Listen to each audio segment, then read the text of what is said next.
के विषय में कुछ कहना चाहूँगा कि पद्मिनी के विश्व विजयी सौंदर्य से प्रभावित होकर के अलाउद्दीन खिलजी पद्मिनी को प्राप्त करने के लिए चित्तौड़गढ़ का घेरा डाल देता है। जब 6 महीने तक संग्राम चलता है, जब वो अपने उद्देश्य में सफल नहीं होता तो एक संदेशा भिजवाता है कि ठीक है, पद्मिनी को केवल शीशे में दिखा दो, हम वापस हो जाएंगे। मित्रों, आज भी चित्तौड़गढ़ के उस 30-40 किलोमीटर के क्षेत्रफल में जो पद्मिनी महल है वो सबसे सुंदर है, वो शीशा भी विद्यमान है। जब ये संदेशा जाता है कि हम केवल शीशे में दिखा दो, वापस हो जाएंगे, तो राणा रत्न सिंह, रावल रत्न सिंह लड़ाकू तो थे लेकिन वे सीधे बहुत थे। और सीधा आदमी आजकल की परिभाषा में कुछ और समझा जाता है। बोले ठीक है, प्रातः पद्मिनी शीशे में दिखा दी जाएगी।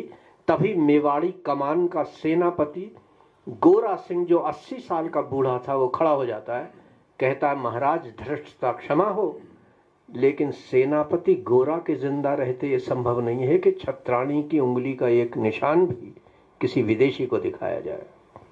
राणा कहते तुम लड़ाकू हो, तुम राजनीति क्या जानो।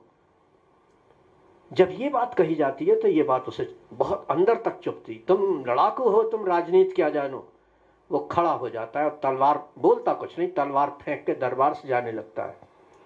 सामंत शाही का जमाना था, राणा समझ जाते हैं, कहते हैं बोले मैं तुम्हें गिरफ्तार भी करवा सकता हूं। बस ये बात जब कही जाती है तो वो बूढ़ा शेर पलट जाता है, कहता है महाराज, ये तलवार उठा लेता है, जो उसने फेंक दी थी वो तलवार उठा लेता है और कहता है महाराज, ये तलवार कभी आपके पिताश्री ने मुझे जंगली शेर का पैदल शिकार करने में पुरस्कार में दी थी। अगर आप आदेश करें तो मैं अपना सर काट के आपके चरणों पर रख दूं इसी तलवार से। पर यदि आपके मन में ये अभिमान जागृत हो गया हो कि बूढ़े सेनापति के हाथों में कोई हथकड़ियां डाल सकता है, तो एक बार आप मेवाड़ी तलवारों को आजमा कर देख लो। और तलवार खड़ा हो जाता है। सब लोग, ये बात जब कही जाती है तो सब लोग नीचे देखने लगते हैं। राणा समझ जाते हैं कि इसका मुकाबला कोई नहीं कर पाएगा। वो कहते ठीक है, तुम जा सकते हो, लेकिन मैं तुम्हें कसम देता हूं, अब दोबारा कभी मेवाड़ की मिट्टी पे कदम मत रखना। गोरा कहता है महाराज, आपके आदेश का पालन करूंगा। और फिर अपने भतीजे बादल सिंह से, कृपया ये बात ध्यान में रखिएगा मेरे शब्दों पर, अपने भतीजे बादल सिंह से कहता है बेटा, और बादल उस व्यक्ति का नाम था, ये इसका भतीजा था, इसके भाई का बेटा था। माँ बाप तो मर चुके थे लेकिन गोरा नहीं पाला था, एक तरह से इसका पुत्र था वो। उससे कहता है बेटा, अब हमारा यहाँ कोई काम नहीं, अब तो पद्मिनी शीशे में दिखाई जाने लगी, अब क्यों बैठे हो यहाँ। गर्जी है वो भी इनके साथ चला जाता है। कुछ और पानीदार सरदार वो भी इनका अनुगमन करते हैं, चले जाते हैं। अगले दिन खिलजी आता है, उसका बड़ा स्वागत सत्कार करके होता है। मैं संक्षिप्त करता हूं अपनी बात को। पद्मिनी को शीशे में दिखाते हैं और शीशे में देखने के बाद जब वो विदा होने लगता है तो बात करते करते, अब आपके घर पे कोई मेहमान आए और जाते समय बात भी करने लगे आपसे और चलता भी जाए, तो आप नेचुरली उसका साथ देंगे दरवाजे तक। ये उसे मतलब ये औपचारिकता के उसके साथ साथ जाते हैं। और मुख्य द्वार तक जब वो ले आता है राणा रत्न सिंह को, तो वहां उसने पहले से सैनिक छिपा रखे थे अपने, और वहां एकदम से उसे गिरफ्तार करके घोड़े बैठा के ले जाते हैं और फिर अपने शिविर में बंद करके दिल्ली ले आता। और फिर एक संदेशा भिजवाता है कि यदि 10 दिन के भीतर पद्मिनी का डोला दिल्ली नहीं भिजवाया गया तो राणा का कटा हुआ सिर चित्तौड़ के दुर्ग में भिजवा दिया जाएगा।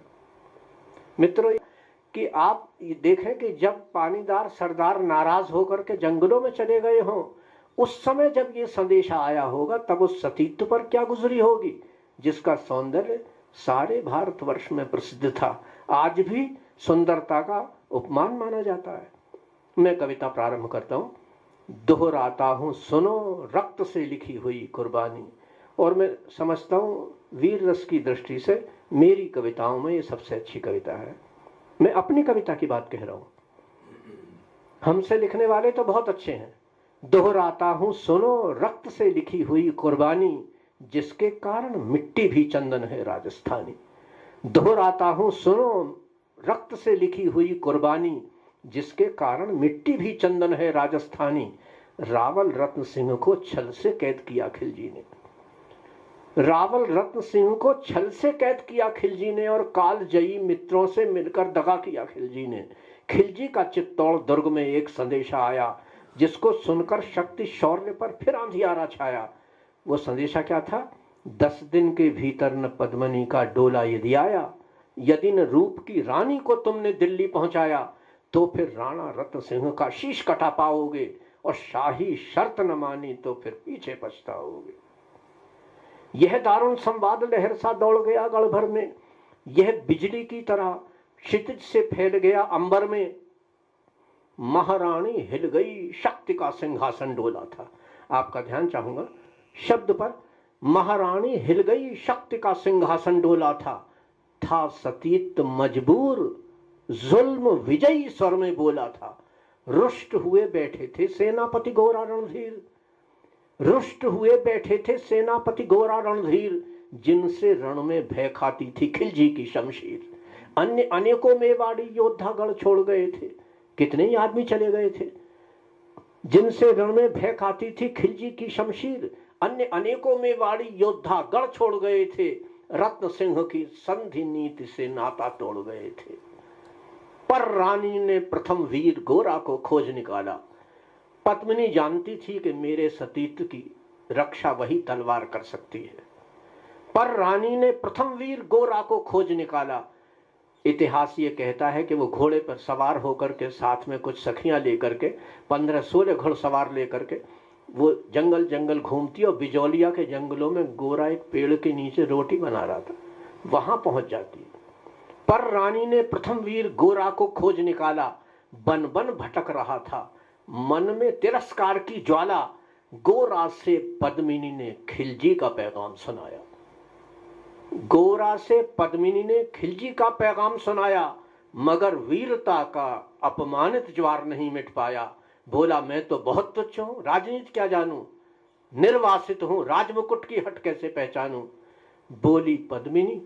जब गोरा रिफ्यूज कर देता है, मैं कुछ नहीं करूंगा, तब पद्मिनी एक बात कहती है, और मेवाड़ की पृष्ठभूमि में मैं इन शब्दों का मूल्यांकन आप पर छोड़ता हूं। बोली पद्मिनी, समय नहीं है वीर क्रोध करने का। उस भावना को देखें। बोली पद्मिनी, समय नहीं है वीर क्रोध करने का। अगर धरा की आन मिट गई, घाव नहीं भरने का। और दिल्ली गई पद्मिनी तो फिर पीछे पछताओगे। दिल्ली गई पद्मिनी तो फिर पीछे पछताओगे, और जीते जी रजपूती कुल को दाग लगा जाओगे। राणा ने जो किया कहा वह माफ करो सेनानी, यह कह गोरा के चरणों पर झुकी पद्मिनी रानी। है ये क्या करती हो? गोरा पीछे हट बोला, और रजपूती गरिमा का फिर से धधक उठा था शोला। महारानी हो तुम, जब वो पैरों में झुकने लगी, महारानी हो तुम, शिशौदिया कुल की जगदम्बा हो, और प्राण प्रतिष्ठा एक लिंग की ज्योति अग्निगंधा हो। जब तक गोरा के कंधे पर दुर्जय शीश रहेगा, महाकाल से भी राणा का मस्तक नहीं कटेगा। तुम निश्चिंत रहो महलों में, तुम निश्चिंत रहो महलों में, देखो समर भवानी, और खिलजी देखेगा केसरिया तलवारों का पानी। राणा के सकुशल आने, ये मेवाड़ का कॉन्फिडेंस था। मुझसे लोग कहते हैं अक्सर, अब तो खैर मैं जाता भी नहीं कभी सम्मेलनों में, जब जा तो लोग ट्रेन में मिलते थे, बोले पंडित जी आप चित्तौड़ रहते हैं, वहाँ की क्या खास बात है? अक्सर लोग जैसे पूछते हैं, तो दोस्तों ये चित्तौड़ की खास बात है, हम तो नहीं रहेंगे कुछ दिनों बाद में, लेकिन ये बात देखें आप, ये जिंदा रहेगी। क्या खास बात है? वो एक कमिटमेंट करता है, वो कमिटमेंट देखें आप। राणा के सकुशल आने तक गोरा नहीं मरेगा, राणा के सकुशल आने तक गोरा नहीं मरेगा, और एक पहर तक सिर कटने पर भी धड़ युद्ध करेगा। एक लिंग की शपथ महाराणा वापस आएंगे। एक लिंग की शपथ महाराणा वापस आएंगे और महाप्रलय के घोर प्रभंजन भी न रोक पाएंगे। शब्द शब्द में वाड़ी सेनापति का था तूफानी, शंकर के डमरू में जैसे जागी वीर भवानी। दोहराता हूं सुनो रक्त से लिखी हुई कुर्बानी, जिसके कारण मिट्टी भी चंदन है राजस्थान। मित्रों, ये जो कविता की कुछ पंक्तियां मैंने आपके सम्मुख रखी, ये कविता 4 चरणों में है और इसका एक चरण मैं आप तक पहुंचा चुका हूं। इसका दूसरा चरण प्रारंभ करता हूं और दूसरे चरण की प्रथम 2 पंक्तियों पर आपका ध्यान आमंत्रित करता हूं।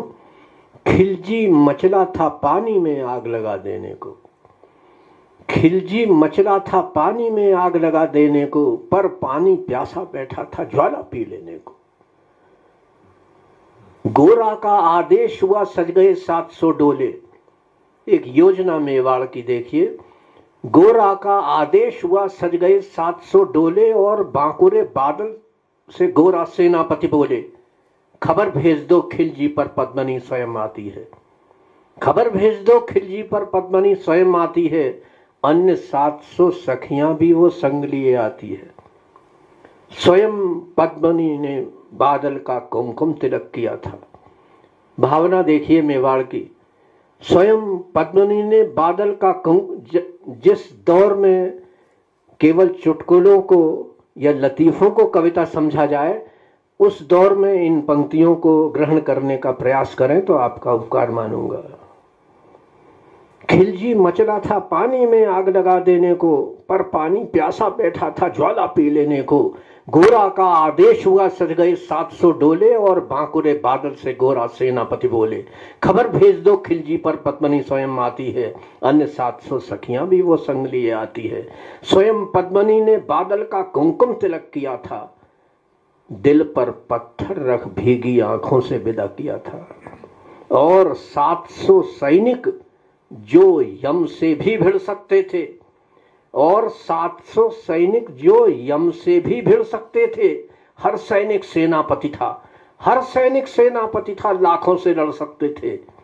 एक एक कर बैठ गए सज गई डोलियां पल में, मर मिटने की होड़ लग गई थी मेवाड़ी दल में। हर डोली में एक वीर था 4 उठाने वाले, हर डोली में एक वीर था 4 उठाने वाले। 5 ही शंकर के गण की तरह समरमत वाले।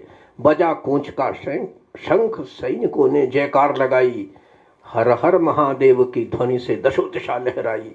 गोरा बादल के अंतस में जगी ज्योति की रेखा, गोरा बादल के अंतस में जगी ज्योति की रेखा। मातृभूमि चित्तौड़ दुर्ग को फिर जी भर कर देखा। कर अंतिम प्रणाम घोड़ों पर चढ़े सुभट अभिमानी। मानवीय संवेदना से देखें, कर अंतिम प्रणाम घोड़ों पर चढ़े सुभट अभिमानी। देशभक्ति की निकल पड़े लिखने को अमर कहानी, जिसके कारण मिट्टी भी चंदन है राजस्थानी। ये इसका तीसरा चरण देखें। जा पहुंची डोलियां एक दिन खिलजी की सरहद में, जा पहुंची डोलियां एक दिन खिलजी की सरहद में। उधर दूत भी जा पहुंचा खिलजी के रंग महल में। मेवाड़ का दूत सलाम करके बोलता है, उधर दूत भी जा पहुंचा खिलजी के रंग महल में। बोला शहंशाह पद्मिनी मलिका बनने आई है, बोला शहंशाह पद्मिनी मलिका बनने आई है। रानी अपने साथ हुस्न की कलियां भी लाई है। एक मगर फरियाद फकत उसकी पूरी करवा दो, राणा रतन सिंह से केवल एक बार मिलवा दो। खिलजी उछल पड़ा, ये सुनकर फौरन हुक्म किया था, बड़े शौक से मिलने का शाही फरमान दिया था। वह शाही फरमान दूत ने गोरा तक पहुंचाया। गोरा झूम उठे उस क्षण बादल को पास बुलाया। मित्रों, जैसे मैंने भूमिका में कहा था कि बादल के माता पिता मर चुके थे, यही उसका माँ भी यही, पिता भी यही था। इस भावना की दृष्टि से इन पंक्तियों को देखें।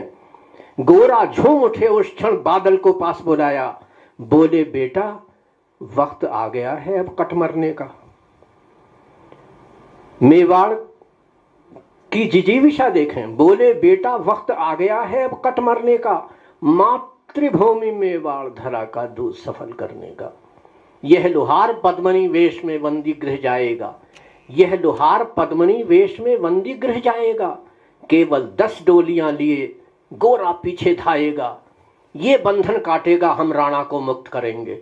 एक योजना है, ये बंधन काटेगा हम राणा को मुक्त करेंगे। घुड़सवार कुछ उधर आड़ में ही तैयार रहेंगे, जैसे ही राणा आए वे सब आधी बन जाए और उन्हें चित्तौड़ दुर्ग तक वे सकुशल पहुंचाए। अगर भेद खुल जाए वीर, और मैं ये कह देना चाहता हूं कि वो वास्तव में भेद खुल जाता है और बादल सिंह को समग्र सेना का मुकाबला करना पड़ता है दिल्ली की।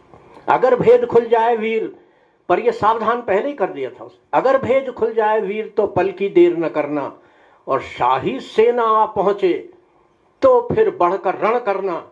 राणा जाए जिधर शत्रु को उधर न बढ़ने देना, और एक यवन को भी उस पथ पर पांव न धरने देना। मेरे लाल लाडले बादल, मेरे लाल लाडले बादल आन न जाने पाए, और तिल तिल कट मरना मेवाड़ी मां न जाने पाए।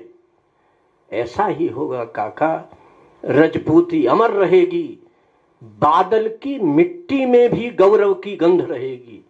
ऐसा ही होगा काका, रजपूती अमर रहेगी, बादल की मिट्टी में भी गौरव की गंध रहेगी। तो फिर आ बेटा बादल, सीने से तुझे लगा दूं, हो न सके शायद अब मिलना। मित्रों, इन पर आपका विशेष ध्यान चाहूंगा। तो फिर आ बेटा बादल, सीने से तुझे लगा दूं, हो न सके शायद अब मिलना। अंतिम लाल लड़ा लूं, यह कह बाहों में भरकर बादल को गले लगाया। धरती कांप गई, अंबर का अंतस मन भर आया।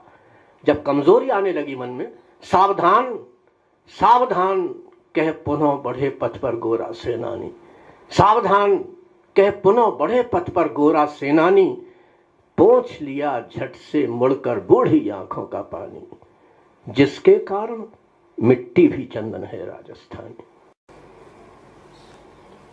मैं इस कविता का समापन अंश आपको सादर भेंट करता हूं, और आप मेरा इसे गर्वोक्ति न समझें, मेरी विनम्र स्पष्टोक्ति हो सकती है ये, कि यदि आप अपने खून में कुछ गर्मी महसूस करें और आपके इस अंश को सुनकर के अगर शरीर के रोंगटे खड़े हों और रोमांच हो, तो मैं समझूंगा मेरी कविता सफल है।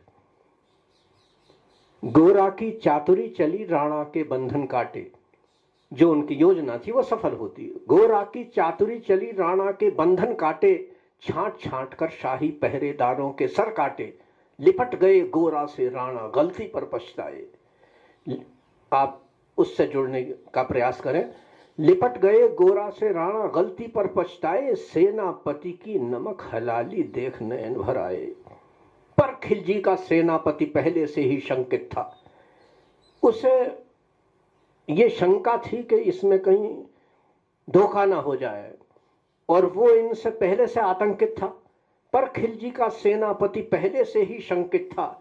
वह मेवाड़ी चट्टानी वीरों से आतंकित था। जब यह मिलन लखा, समझा पद्मनी नहीं आई है। वो गले मिलते देख लेता है एक गवाक्ष में से दूर से। जब यह मिलन लखा, समझा पद्मनी नहीं आई है, और मेवाड़ी सेना खिलजी की मौत साथ लाई है।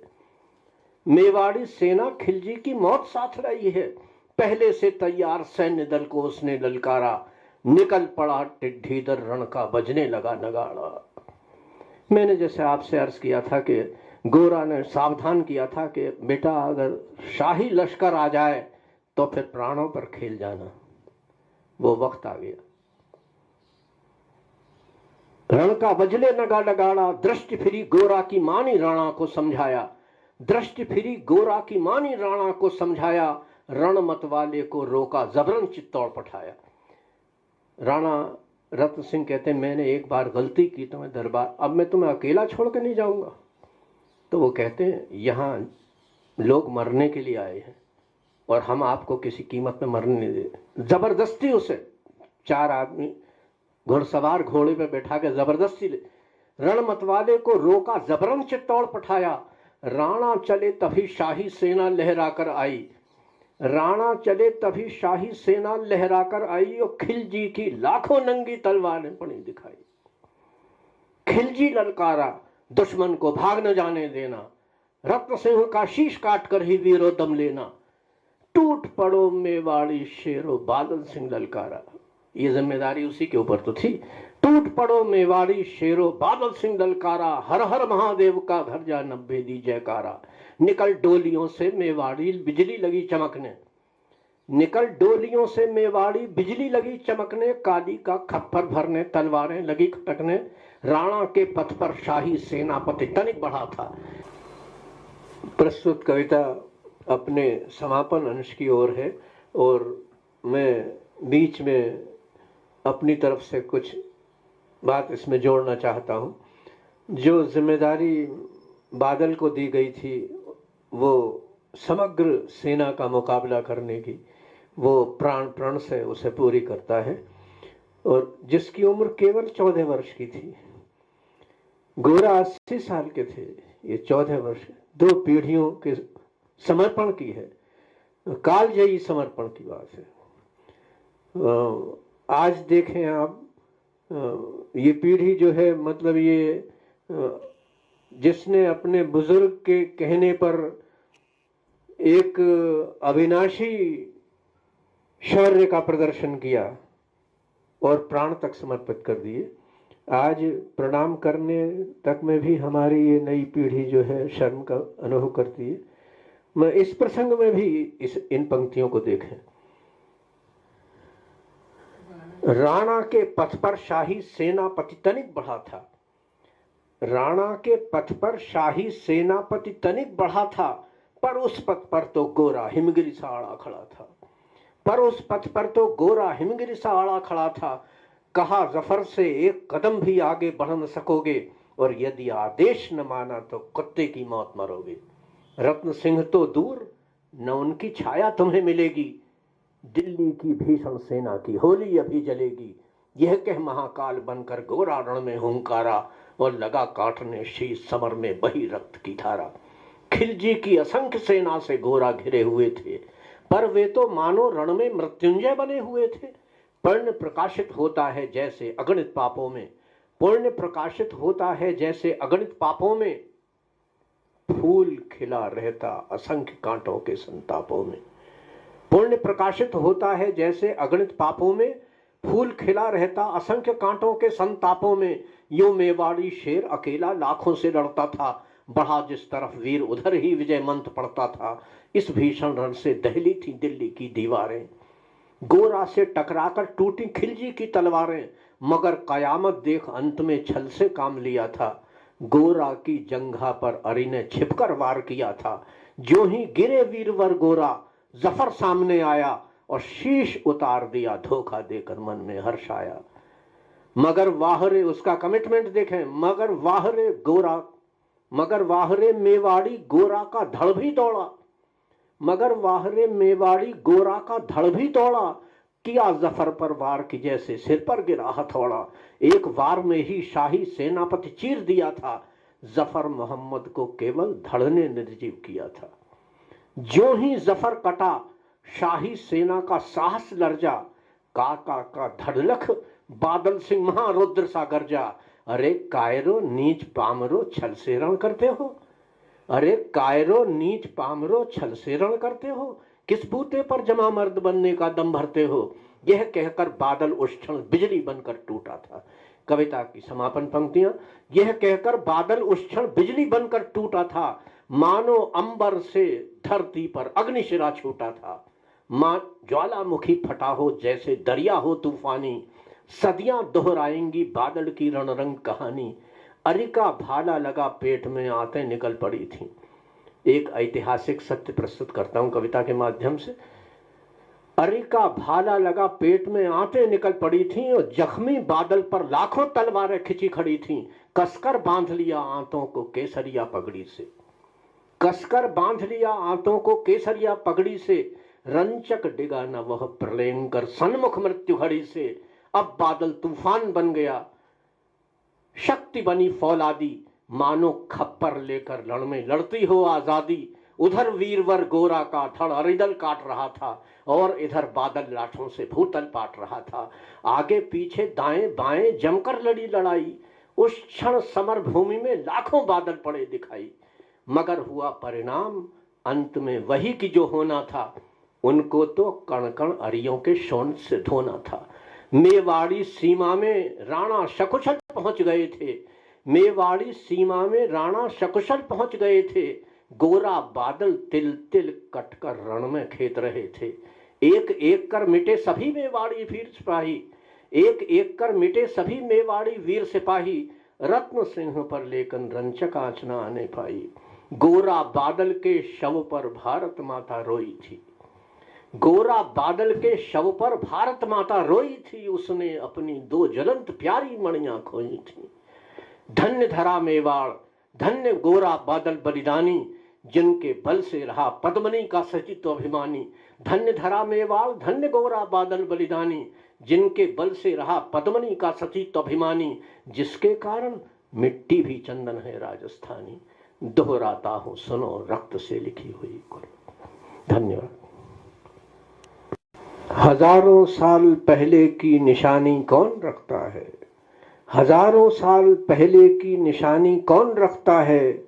प्रतापी आन का आंखों में पानी कौन रखता है। फकत मेवाड़ का अरविंद ही अपवाद है, वरना सलीके से बुजुर्गों की निशानी कौन रखता है।